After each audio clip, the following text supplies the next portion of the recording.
balls would come off of my shins or off of my shoulder, and crying and going into the house and getting coddled by my mom, and my dad would push me back out, get back out there. All of that stuff kind of came back, and that's kind of where it all started.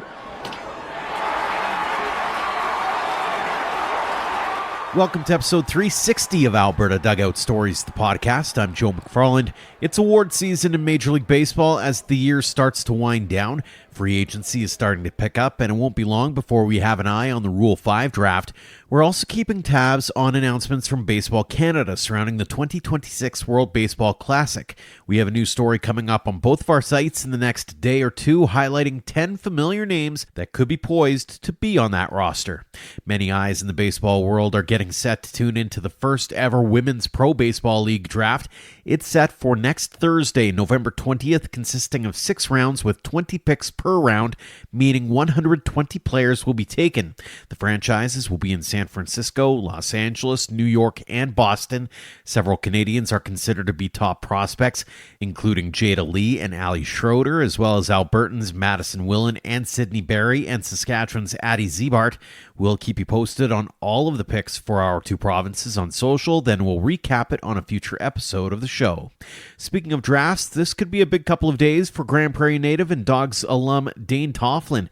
He's been named as one of the players eligible for the first ever Banana Ball draft.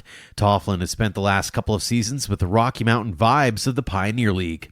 The Baseball Alberta Awards will be handed out next weekend in Edmonton, and we know some of the winners already. The Baseball Canada Grassroots Coach of the Year is Jason Harper of Whitecourt. The Baseball Canada Volunteer of the Year is Fabian Ellis of South Jasper Place. Robert Visser of Drumheller will receive the Wally A. Foots Builder Award. Keith Elliott of Camrose is the Junior Umpire of the Year, and the Managers of the Year in Single A, Amanda Grishuk of Manville; in Double A, Amy Curry of the Calgary City Royals; and Triple A, it'll be Red Deer's Carla Lockman. Plenty of news on the commitment front again this week. Dogs Academy infielder Nash Pierce is heading to Bossier Parish Community College.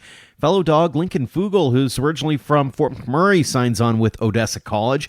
Badlands Academy alum Owen Walker is heading to Sauk Valley Community College.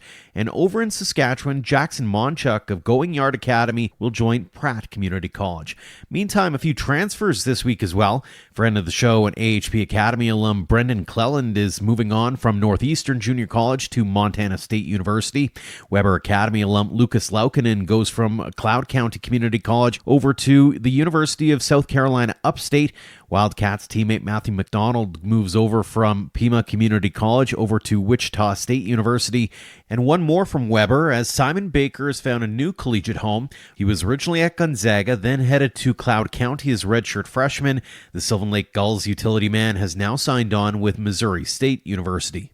On to this week's guests now, and we continue our look back at the Alberta Sports Hall of Fame's special Class of 2025 Legends Unveiled.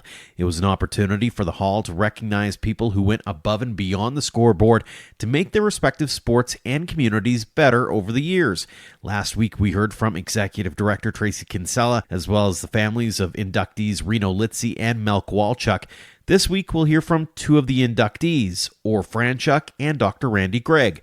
We'll start with Franchuk, who grew up near Wandering River and had a pretty good playing career, suiting up in college before a major injury hampered his progress. In love with the game, he took to coaching and scouting, including with the PCL champion Edmonton Trappers in 1996-97, the Edmonton Capitals in 2011, and the Edmonton Prospects from 2014 to 2018. He also coached with Canada's national team and was the minor league hitting coordinator for the Boston Red Sox when they won the World Series in 2004. The Edmonton Sports Hall of Fame member has plenty of stories to share, and we were happy to spend some time with him over the last couple of weeks. Orv, thanks so much for coming back here on the show. You're welcome. I know I'm gonna enjoy talking about baseball. If it's baseball related, I'm in there. Absolutely, you are. Let's start here. Orv Franchuk, Alberta Sports Hall of Fame 2025 inductee. How does that sound now that you've had a couple of weeks to kind of digest all that's transpired over the last little while here? It's funny that you mentioned that, Joe, because initially when I got the, like they say, when you get the call or you get the letter like the Baseball Hall of Famers do at the big league level, it was kind of like I was really surprised and taken, just not a situation that I was expecting or anything like that, and so it kind of caught me off guard. But then I thought about it and thought about all the time that I spent in the game and playing and coaching and teaching, and having a passion, having an unbelievable passion, as I still do, for the game. I guess it's deserving for me to be honored. You mentioned it off air. Baseball's been badly, badly good to you. When you get that phone call, what kind of comes to mind first? Like, are there specific memories? Are there specific people that you're just like, man, this is part of the reason why I'm here today? And that's a great question. And actually, I thought about that. And the first thing that came to mind was me growing up on the farm in Wandering River, Alberta, near Lac La Biche, and being exposed to the game from my brother, who was 6 or 7 years older than I was.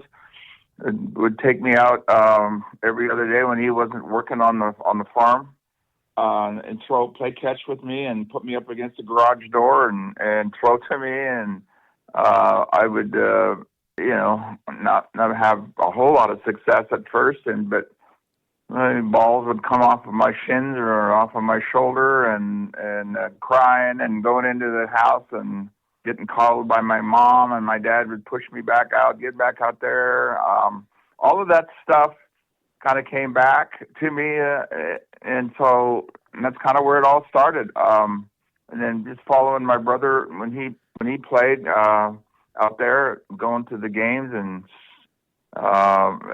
being a bat boy and just being around it, and I just loved the way the game was played, and the the camaraderie, the sportsmanship, and the competition.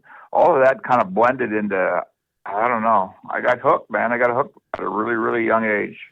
It could have been really easy for you in that moment, especially, we talk about injuries as an example when you're taking them off the shins or off the shoulder as a kid. Like, it can be pretty easy for you to be like, screw this game, I don't want to play it. What was it that made you keep wanting to come back? And beyond that, were you kind of that bratty brother that wanted to hang out with your bro all the time? Yeah, and then, I guess the biggest, Joe, the thing that probably was a factor too is that I got pretty good at it.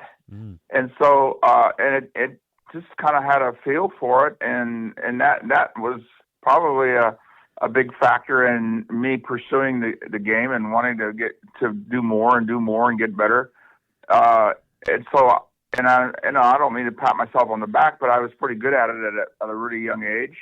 And so that kind of influenced me into wanting to kind of show off a little bit. And I enjoyed the competition and competing and all of that. And I guess being pretty good at it was good too for me, because it didn't, you still had your ups and downs, and baseball, as you know, is a very difficult sport to play, and there's a lot of failure in the game. And so I was able to get support from family and friends, and it helped me continue to pursue the passion that I had. Give us the scouting report on Orv Franchuk, the player. Oh, wow. Yeah, work ethic is probably above average. Well, not probably. It is above. I'd do whatever I had to do to get better. I wanted to be the best there ever was. I don't know if that saying's around still, but and so scouting report. I would say arm strength above average. Attitude above average. Foot speed average to a below average, maybe average. Swing power-wise, offensively, probably above average. And then coachability, being coachable, I'd definitely be above average in that area, because I wanted to learn, I wanted to get better. I don't know if that's a very good scouting report, but just arm maybe arm strength was more maybe almost a tick above average, not a tick above average, a lot way above average. And that came from playing catch almost every other day with my brother, and just doing all of that with people that guys that I grew up with. Mm-hmm.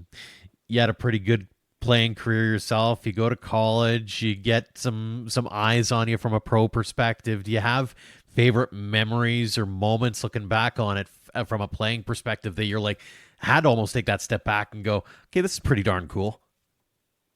Yeah, I've been asked this a lot.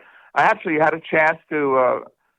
I was my senior year at Pepperdine. I think I had like 14 or 15 home runs and 40 some RBIs as my last year, and projected to play professionally. And actually, so I'm playing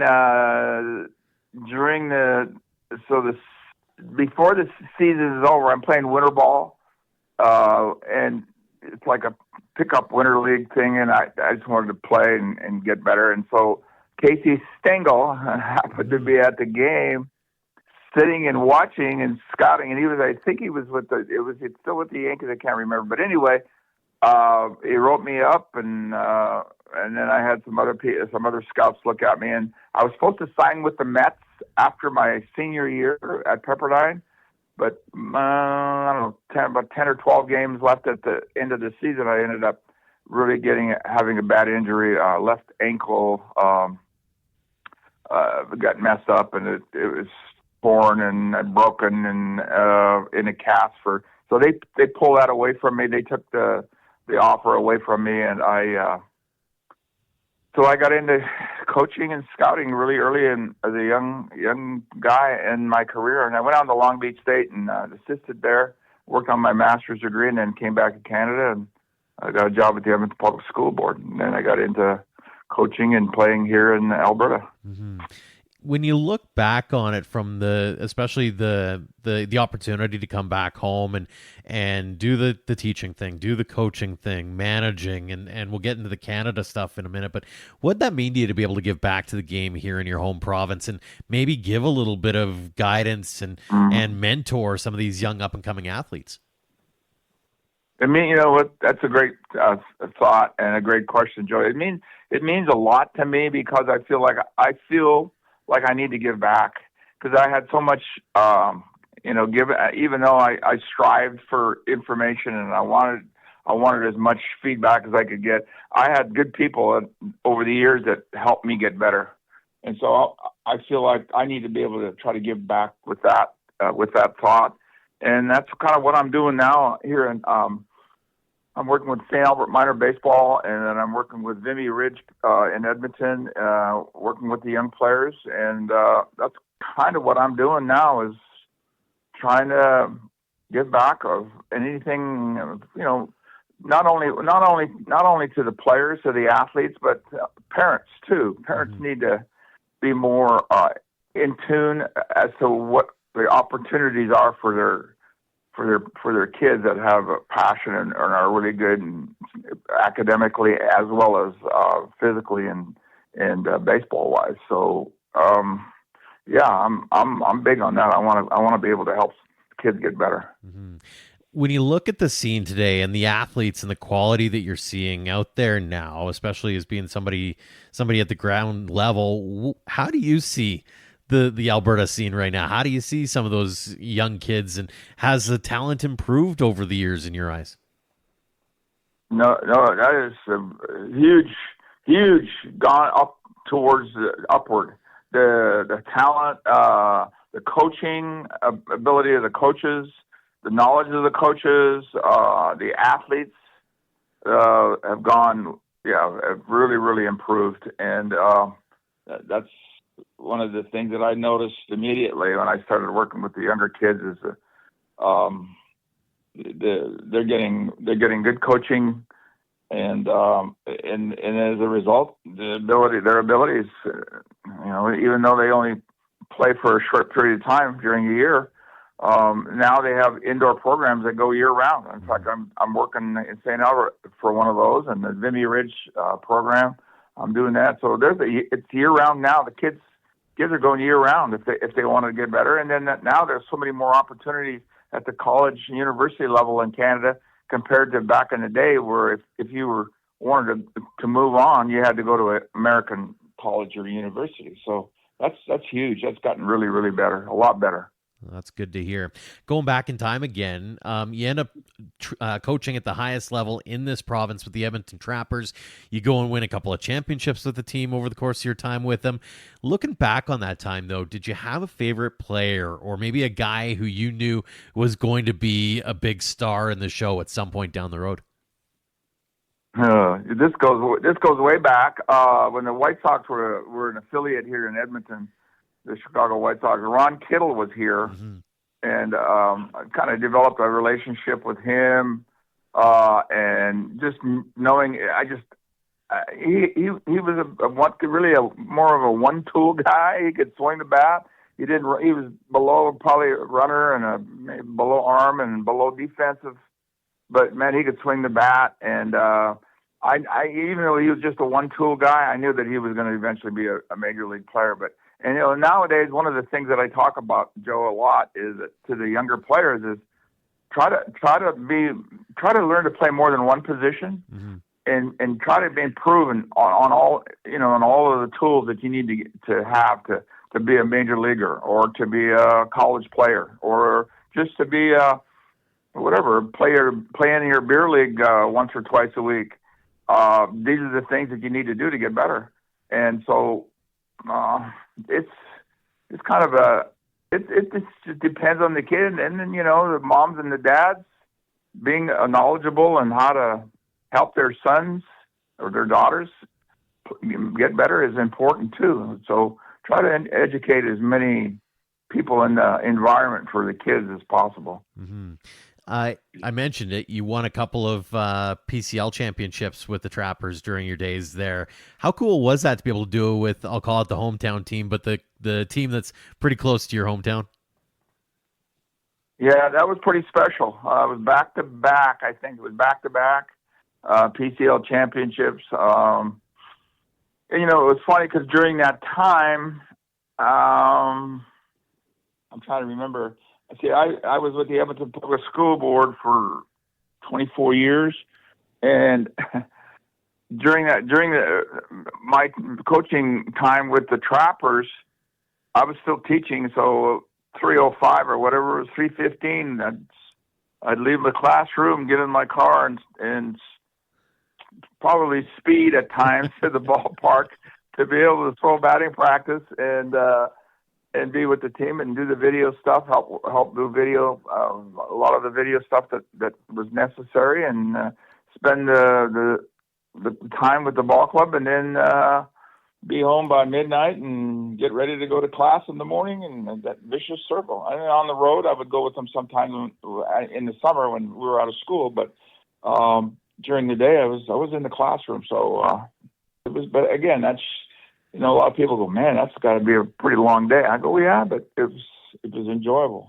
And I had family, my wife and my daughter were understanding and supportive of that, of me being able to do that. So it made it even that much easier. One of the old sayings I like referring to, a former colleague said it, if you love what you do, you never work a day in your life. So that sounds like that's certainly the case for you. A World Series ring. First off, do you still have that ring kicking around? Where is it, and what does that thing mean to you? It's with me. I take it, and now I'm here. I have it with me.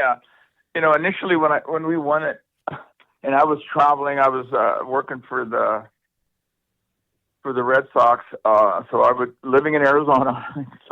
And I was a roving hitting coordinator. So I had all the minor league teams, and I spent time with the big league club also. When I first got it, I wore it all the time. Mm-hmm. But I found that when I was flying from Phoenix to Boston or wherever I was going, it became a conversation piece almost always. And I got so tired of talking about that that I just finally said, you know what, I'm not going to wear it anymore. So I put it away, and I just wear it now. Special occasions, I'll wear it. Or sometimes I have a friend or people that I know well that want to see it, so I bring it out. And but it is pretty special. Yeah, that's definitely, I know the guys that have played for at the big league level have played for years and don't have one. Mm-hmm. So I was fortunate to be able to be at the right place at the right time. For sure. One other thing that you got to do in your career is represent the Maple Leaf, coaching with Canada. What'd that mean to you to represent your home country? It means a lot. I was involved not only as a coach and with the team for a number of years, but I was involved initially at the ground roots level, dealing with putting together the level 1, level 2 manual for coaching certification in the country. Mm-hmm. So that means a lot. And I know now it's gone to level 3, level 4, level 5, but I enjoyed helping put that together. Bill McKenzie, who was the head guy with Baseball Canada, was asked me if I was interested in doing that. And so yeah, that was, and you meet. I was meeting, I went to a bank. It was just a kind of a sidetrack here, but I was invited to a banquet in baseball as a member of Baseball Canada to a banquet in Toronto, and I'm at the head table, and I didn't realize that he was coming, but this was back in the day, a lot of years ago, and my guy that's sitting next to me is my all-time hero, Mickey Mantle. Oh, geez. Sitting next to me, and I'm going, oh my God! He had to be so tired of having me ask him questions. At the end of the day, he was probably tired. He was just happy to get back to his room. But he was just my all-time hero. And the thing that I remember the most in our little talk was, he goes, I said, so I finally let him talk for a while. He said, I said, tell me about how you feel about all of the things that you've done as a major leaguer and, ups and downs and everything. He said, Orv, I wish I could have just, and this was back in what year? I don't know what year would that would have been. I don't know, in the 80s. I don't know when anyway. Mm-hmm. I wish I could have played one more year, because the amount of money these guys are making, he said, I just wish I could have had one more year at the level at the pay scale that these guys are making right now. He says, because I think his highest salary, if I recall, was maybe $1 million, and that was when he was doing really, really well. Mm-hmm. It's amazing how that whole world and element have changed over the years.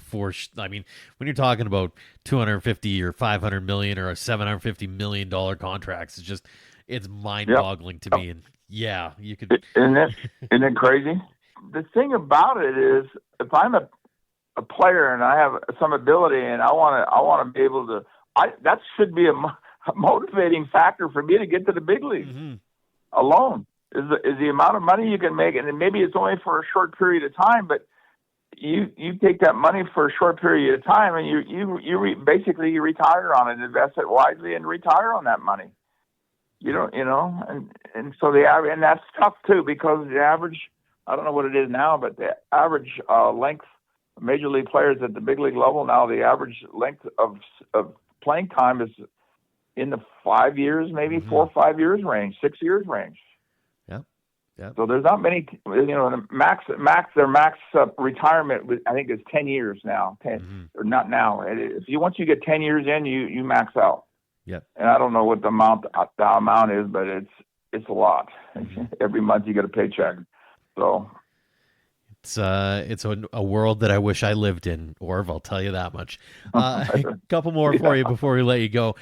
First off, when looking ahead a little bit and looking behind, is when it comes to maybe some of the life lessons that you learned in the game that you'd love to pass along to those young kids, or maybe even some of those people who are involved in the game and are, maybe going through some challenging times or whatever. What kinds of things would you love to impart upon them? What kinds of things would you love for them to learn from your journey?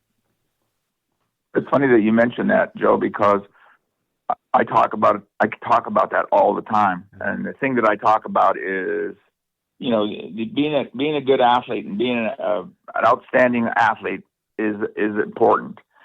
But you got to I always talk to them about their grades, their marks in school. And I always say, financially, as a dad or mom, a parent, I want to be able to hopefully send my son to a college or a university on a scholarship where it's not going to cost me a lot of money. So my first question to the kids, when we talk is, what are your grades like? What are your marks like? And they look at me like, what? Why are you asking me that question? I'm going, because at the recruiters now, college recruiters, they don't even want to talk to you if you don't have good grades. Mm-hmm. So that part's really important. And then, being a good teammate and good citizen and all of that, all of the qualities that you need to have to be a good person. I talk about that a lot. And so, I talk about grades and being a good athlete and performing well, and and then it just makes it easier down the road for a college recruiter. I mean, college coaches, they want, and then try to be a multi-position guy. Mm-hmm. If you're just going to be, say, a first baseman, then you think you're going to be able to get a scholarship or financial help from an institution, it's going to be pretty difficult unless you just mash. Mm-hmm. And so I'm saying, if you can maybe pitch and play the outfield or play 2 or 3 different positions, you bring a lot of value to my program if I'm a college coach. But if you're a one-position guy, it makes it, you have to be very, very, very good at that. So I preach grades and marks all the time to the kids, and because I think it's important. And if you don't go on to play college baseball, or you don't go on to play pro ball, you still have an opportunity to be a success in life, and not just be a guy that's just going to go through the motions and not be a good citizen. Absolutely. Final question for you that I have, Orv, is looking back on the career and all that you've accomplished, what are you most proud of? Oh man. Well, I guess I'm proud of the fact that I'm a Canadian, born and raised in Canada, and still a Canadian citizen, and was able to go to and was able to play a sport, basically an American sport, and be successful.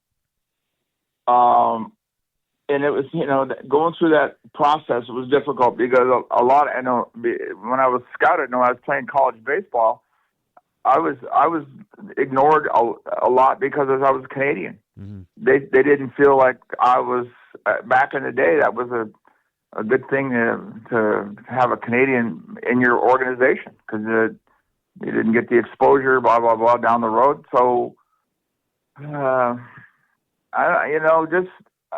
I'm proud of the fact that I was a Canadian playing in an American sport and going to the U.S. on a baseball scholarship, just doing the things that I did all along the way to help guys at the minor league, at the amateur level, all the way to the major league level, get better. And then obviously the end of the whole thing was getting a World Series ring with the Red Sox. But I'm still, that's still not an end. Getting the World Series ring, and I'm still doing what I do today because I love the game and I have a passion for what I do, and I try to help people get better, try to help athletes get better. Well, you've certainly done that in spades, and it shows as the Alberta Sports Hall of Fame has made you a part of their class of 2025. Orv, again, congratulations on that. Congratulations on the laundry list of successes that you've had over the course of your career. Continued success as we head into 2026 and beyond. And again, thanks so much for joining us here on the show. Enjoyed it, Joe. Our final guest this week is Dr. Randy Gregg, known mostly for his lengthy career in hockey, including winning 5 Stanley Cups with the Edmonton Oilers. He was also an accomplished baseball player. He suited up with the Edmonton Tigers of the Alberta Major Baseball League for quite a few years, even being named Most Valuable Player in 1978. After his playing career, he pursued medicine, then had the opportunity to head up the group that founded the West Coast League's Edmonton Riverhawks, who have enjoyed some pretty good success on and off the field in their first 3 years. We talked about it all with him over the last couple of weeks. Dr. Gregg, thanks so much for joining us here on the show. My pleasure to be there. It's always nice to be able to support sport throughout Canada, and especially Alberta. As much as I like Ontario, Nova Scotia, born in Edmonton, I'm an Alberta guy, so it's always nice to see some great opportunities across the province for young boys and girls to be able to play the sport they love. Absolutely. Let's start off here. Alberta Sports Hall of Fame inductee Randy Gregg. How does that sound? Yeah, well, it's amazing when you play on a team, especially when you play a sport that I did and was a defensive defenseman. Our job was to make sure nobody ever recognized us. And, the great players scored the goals, but the great players also realized there had to be a great goaltender and there had to be a defenseman to get the puck up to them. So we're not uncomfortable getting that recognition, but we do it because we want to be part of a team and not necessarily the recognition. But, a lot of great individuals, both players, athletes, and also organizers in the Alberta Hall of Fame for sure. What went through your mind when you were first told that you were going to be part of this class? I must admit, I'm probably about the 6th best athlete in my family right now. I married my wife, who I met in the Olympic Games. She will still skates much better than I ever could. 2 of my kids went to 2 Olympics in speed skating. My other daughter was a speed skater in the national team. My son was a ball player down at UC. So, I'm humbled by the athleticism that surrounds me. And also, when you get 16,000 people watching, or in the case of the Stanley Cup, and you get hundreds of thousands of people watching, you're recognized. But really, it's amazing the athleticism we have around us. Whether it's the 12-year-old volleyball player or the 14-year-old swimmer, I mean, they may not have all those people watching, but their commitment to the role that they have in their sport is just as strong as what we had. So, I was lucky enough to have the opportunity to play with the Gretzkys and Messis of the world. But that doesn't belittle the importance of participation in sports at every level.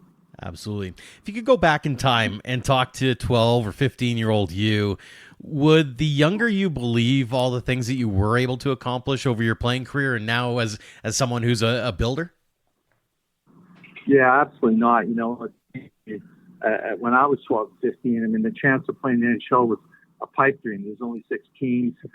My excitement was to put my skates over my shoulder, to walk 3 blocks down to Inglewood Community League and play for 3 hours on the outdoor ice until my mother said, "You got to get home to get to bed to get ready for school." That was a magical time. We developed relationships with friends at that time. We did learn skills, and we also learned that if you're going to do something, you better do it hard. And sometimes I get a sense that in Alberta, when we do have a tough climate in the wintertime, it toughens us up. It makes us, I think, better athletes. I think if we're going to commit to something, we do it harder.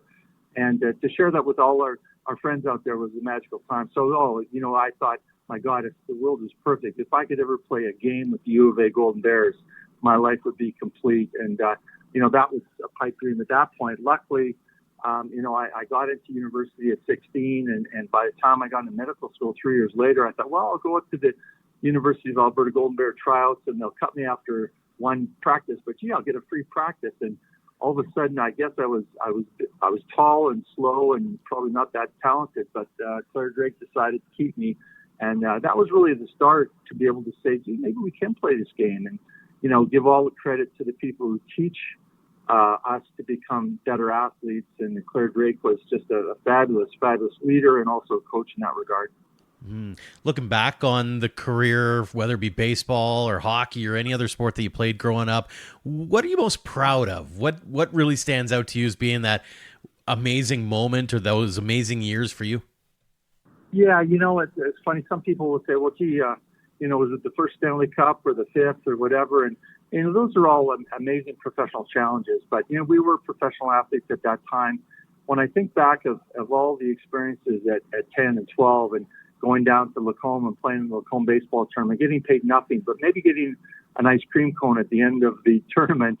That was with some of the best friends you'll ever have. Those were pivotal times. But when I think of the most influential time of my life with sport, I was coaching my sons in baseball, and they needed an extra player. They were probably 9 or 10 years old, and their 7-year-old sister was around. I said, Sarah, come on and play shortstop. And it was coach pitch.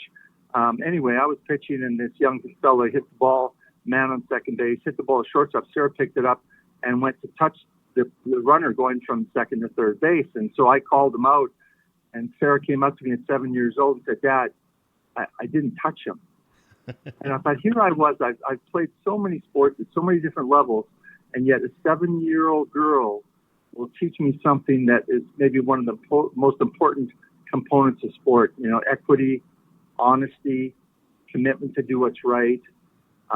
She ended up being an amazing athlete in her own right, but, it's those little things, not the Stanley Cups that are really easy to say, it's a fabulous time, but, those poignant moments where you realize that I saw something special, and sure enough, she's now a wonderful NICU nurse, a wonderful mother, and, but was sport part of that? Certainly it was.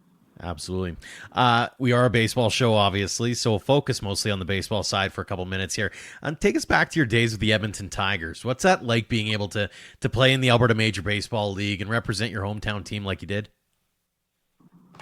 Well, it was interesting because when I first tried out for the team, I wanted to play for the junior Tigers because, of course, the senior Tigers then had great players, Orv Franchuk, Ray Brown, Tim Young, had people coming from the States. And I knew I was just 18. And couldn't play on that team. Anyway, I could hit the ball fairly well. So Ray tells the story that, I'd hit the ball over the fence a number of times. And Ray says, geez, you can hit the ball pretty well. And Orv said, well, where are we playing?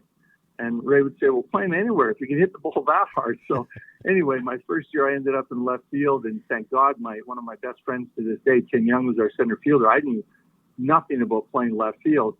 But Tim kind of took me under his wing, showed me how to play a little bit. Eventually I got to third base, but, the great thing about hockey is it's a great sport. It's a great challenge, but the beauty of baseball is, hockey you play for an hour, you go home because it's 20 below. In baseball, you play for 2 hours and then you sit around for 3 hours because they're your buddies. And I think the camaraderie and the friendships you develop over the years in baseball are really magical. And then, of course, you add some of the places like Lacombe or like the, Calgary Stadium or Remax Field here in Edmonton. It is a magical experience, and arguably one of the hardest activities in sports. They hit a ball coming 85 or 90 miles an hour with a round bat, so it is a good challenge indeed to try to excel. It just happened that I had enough skills to be able to play at a certain level, and but the same friends that I met then are still friends now, so that's the key. It's funny you mentioned Ray because we had him on the show earlier on in the season, and he said you're one of the most talented he's ever seen or ever coached. Looking back on it, how would you have graded or scouted yourself as a ball player? I think very low average speed, maybe a little bit of power. Defense was okay, but the passion. Maybe it was that passion from the Inglewood Community League, that 30 below playing hockey, but I know we went to the national championships in 1978, and I haven't hit 7 home runs in the last 3 games, and it was because these were my teammates. I had to do what I could. I had a fairly decent swing, was big enough to be able to hit it over the fence, but the challenge was not to hit home runs; it was to help your team. And Ray was a leader there. Some of our best friends, Tim Young, one of my best friends still. It's a magical time, and I think we take a look at the Blue Jays right now. And we see these group of players, some of them that were in single A at the start of the year, some of them were triple A, but there's something magical about a team experience. And, if all a person did was hit 50 home runs, but had no camaraderie and no experience with his teammates, I think they're kind of cheating themselves. So back then, the Alberta Major Baseball League was great, but one of the real keys, we used to go to Calgary and the team would give us $3 in meal money. So a little bit different than the NHL, a little bit different than everything nowadays. And $3 was enough. We could buy enough to get us through and go down and play against the Calgary Jimmies and have some fun. The Lacombe baseball tournament, what a fabulous experience there. 3,000 knowledgeable Central Alberta fans watching, critiquing. They knew what you did good, and they knew when you weren't playing good too. So it was a really nice exposure to then going into New York against the Rangers or LA against the Los Angeles Kings. The Lacombe tournament back then was magical. I can only imagine. Did you ever think about chasing the baseball dream instead of the hockey dream? Yeah, well, I did actually, and in fact, in that national championship, the president of Baseball Canada said, whoever plays good in this tournament will get to go to Italy and represent Canada. Well, shoot, I'd never thought that I could ever represent Canada in anything. And so after hitting 7 home runs in 3 games and getting the MVP, I thought, well, I didn't even think about that. Anyway, the president of Baseball Canada came up and said, Randy, that was quite remarkable what you just did, but we're not going to take you because you don't play baseball in the United States. And I thought, I kind of thanked him. I'm not sure why I thanked him on that. But what it did is it told me that you don't have to be an American to be a good ball player. You don't have to play in the States to be a good ball player. You just have to be a good ball player. And I think that allowed me to look and say, I'm not going to be a Wayne Gretzky. I'm not going to be the fastest guy, but do what you do and do it very well to the best of your ability. So I think that rather difficult experience of not being picked to go and represent Canada, which would have been a fabulous experience, was actually good for me. So I thought, well, instead of baseball, I'll go to this other sport. It might do well for me as well. Went pretty well for you, I gotta say. But in the same vein, it also kind of came full circle for you as well down the road, because here you are now with the Edmonton Riverhawks. And last time you and I chatted, you were just kind of getting started with it. You're just getting the ball rolling. And now you've got 3 full years under your belt. How would you assess how things have gone with the West Coast League team? I think a lot of people who live in larger centers realize that, we need a hockey team like the Oilers, and we need a football team like the Elks. And we also need a baseball team. And, for years, once the Trappers left because of the difficulty after 9/11 bringing non-American players across the border, there was a bit of a void. There were a couple teams that would try their hardest to put, fans in the stands. But we really thought that, in fact, the city of Edmonton was thinking about demolishing Remax Field and putting condominiums in. It would be a much better tax base.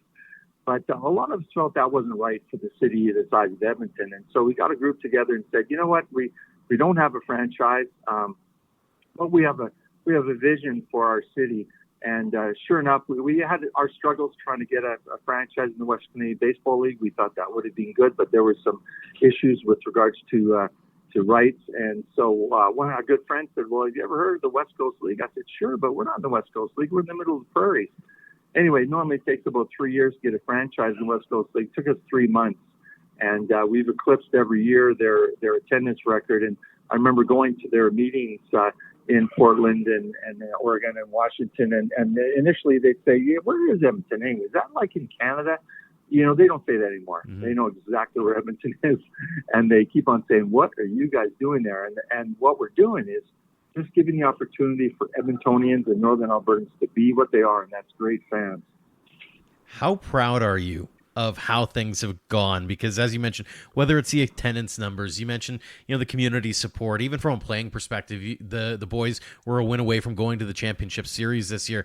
You got to be kind of that when you walk into the office, quote unquote, there's got to be kind of a proud papa feeling that comes attached to that. Well, it certainly is. And I think a really good thing in anything, certainly in medicine, is know what you know and know what you don't know. I've picked my share of weeds out here and I've painted fences and things like that. I think that maybe with my background in sport, I can give a little bit of vision, but we have some wonderful people that can do the things. Our coaches do the coaching job, the GM does the GM job. But we had a couple of priorities that I think are quite important. After the first year, our tickets were $20, and people used to come up and say, you could charge more. And I said, no, we are, but we're not going to, because I don't care about people like you and me. We can afford a $30 or $40 ticket. I want that young family who may be struggling a little bit to be able to come out to a game that maybe they couldn't watch hockey, they couldn't watch football, and they come down and enjoy themselves. And the other thing is we have a $9 hamburger. I said, but I want a $3 hot dog, because again, I don't want a dad to look his son in the eye and say, son, I can't afford to buy you something. Now, it's a junior dog. It's a little thing. But I think if you take care of the people who need some help in the community, the rest of the people get that we're not gouging people. We're not nickel and diming. We have a fantastic facility here. And I think if we take care of our community citizens, make sure that, there are opportunities for young minor baseball and softball teams to come and play here, give people a chance to do it, then that resonates in the community. And I think Edmonton's unique like that, as many communities in Alberta. I think that 20 or 30 below brings us together. And, as much as I don't like the cold weather, I appreciate it because there's, I lived in Vancouver, played with the Canucks for 1 year. It's a different environment there. And I will live in Edmonton for the rest of my life. I love the environment. I love the people here. I love their attitude. And I think that's reflective of them coming down and saying, these people they're not charging us $1 million. They're giving us a good time. The baseball is exciting. And then, of course, the great thing is, if we are fans of Edmonton, we want to show that every baseball player goes home. And they may go back to Pepperdine or Utah State or Arizona or whatever. And I want them to say, guys, if you're going to go to the West Coast League, go anywhere you want. But there's this special place called Edmonton. And so far, that's worked out well. We try to treat our players well. Whether they win or lose, they get a really good experience. And these are young fellows that they're impressionable, and we want to give them the best experience as well. How cool has it been from your perspective to, whether it be to see those players buy into what you're doing, or the fans come out in droves when they see that it's a special night at the ballpark, or, even just seeing a packed house on a warm day at the ballpark? Well, all of it is special, but I got to tell you, when you do get a chance to play in the NHL, and fortunately I had a few years there, Stanley Cup ring is pretty special because, of course, they can't take that away. But one thing that I'll always remember is when you get your first hockey card, you say, I'm there. Nobody can take that away from me. And because not everybody gets a chance to play in the NHL. So in our first year, I said, guys, we're going to make baseball cards for these young fellas. And, of course, they're not professionals. They're not paid a lot of money and things like that. But, you're part of our River Rocks team. You get a baseball card. But what was really special about that was two things. First of all, after the games, these little 8, 9-year-old girls and boys coming up and looking at their role model. And this role model may be a third-line second baseman in Arizona State, but the role modeling was so special. And these young people in our community looking up to these young men who, they dress well, they act well, they're respectful, they're educated. It's really special. And then the bonus, of course, is to see these young men acting like they're Connor McDavid, saying, somebody really values what I'm doing. And so it's kind of a special time. These baseball cards, I don't know whether they ever get taken home. I'm sure they do.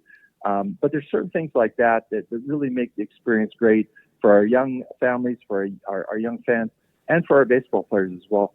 Little attention to detail seems to go a long, long way in this world, is something I've really come to notice for sure. Final question for you here, Randy, as you look ahead, what's next? What have you got on your mind, whether it be with the Riverhawks or maybe there's something bigger down the line? Well, as much as I like the West Coast League, I don't live in the West Coast. I live in Alberta, and we're really looking forward to trying to get franchises in this very, very good league, the West Coast League in Alberta, potentially Montana. So that's not going to benefit us any, but I think it's going to benefit fans if there's rivalries. Baseball is really ingrained in Alberta, and I think there's some really good communities that could benefit. It's hard work because, there's a cost to run a franchise like this and the facilities. But when you take a look at some of the really good communities in Alberta that have run very good baseball programs, whether it's West Coast League or whether it's Canadian Collegiate Baseball Conference, which we have a team in, if we can do our job expanding this pyramidal structure from the West Coast League to the Canadian colleges to the high schools to the junior high and then down to the community leagues, our role should be to make sure that every child gets a chance to play whatever sport they want. But if it ends up being baseball, we want to give them that chance. And whether they're ever going to make Major League Baseball or not, it matters not to me. What we want is to make better citizens by giving them a chance to play the sport they love. Well, and you had a chance to play a couple of sports you love for quite a while there, Randy. Again, congratulations on all the success and on being named to the Alberta Sports Hall of Fame. Continued success in 2026 and beyond. And again, thanks so much for joining us here on the show. Yeah, my pleasure. You have a good week. Thanks again to Orv Franchuk and Dr. Randy Gregg for joining us this week, and thanks again to all of our guests over the past 2 weeks who shared their Alberta Sports Hall of Fame stories. Congratulations again to the class of 2025 on their well-deserved recognition.